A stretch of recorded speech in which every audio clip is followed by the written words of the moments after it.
गोटे माछ हो सारा आ गोटे चली देखु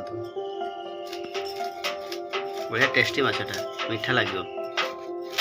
हेलो फ्रेंड्स नमस्कार नुआ ब्लॉग रे आपण मानक स्वागत।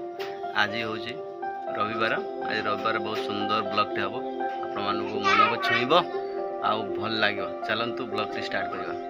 तो बर्तमान भाई सकाळु सकाळु माने होजी को पूरा ताजा माछ आ पूरा होची माने देसी माछ। एटा की माछ देखंतु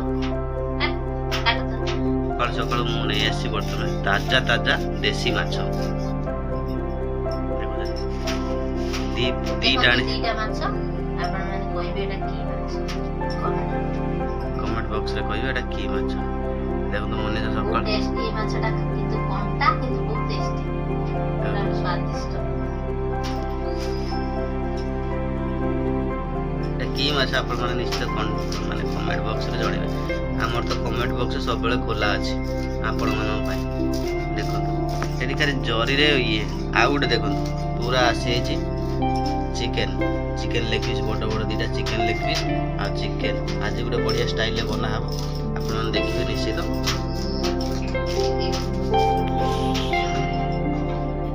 एडी टमाटो बाइगण आ आलू पूरा होछि देख पड़बे सरलाणी टमाटर खाली हम पूरा जो बढ़िया सुंदर भाव आज गोटे बढ़िया सुंदर भाव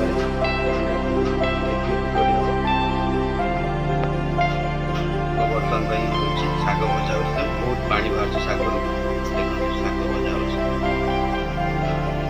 बर्तमान आमर बर्तमान चुली जला चली शुखुआ देख शुखुआ पोड़ा हम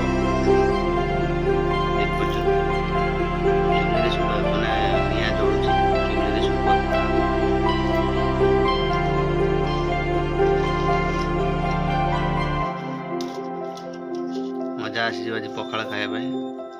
हां मजा आसी जीवो।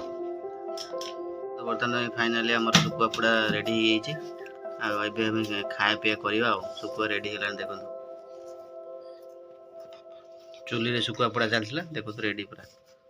बर्तमान फाइनली हमर पूरा पखाड़ साग एडी बर्तमान पियाज लंका एडी टमाटो बाइगण आलू आलू पोड़ा पखाड़ भात एटा शुभम रो एटा मनीषार पखाड़ भात आ देखो शुभम बसाइले से मनीषा आम सुकुआ पुड़ुचनी देखो चुली रे बर्तमान खाइबा। सुकुआ पुड़ा रेडी है किंतु मु खाइबिनी गोटे कारण अच्छी सी खाइबे।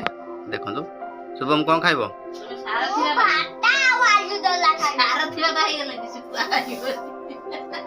सारथी बाबा है कि मु क्षीर बाहर करी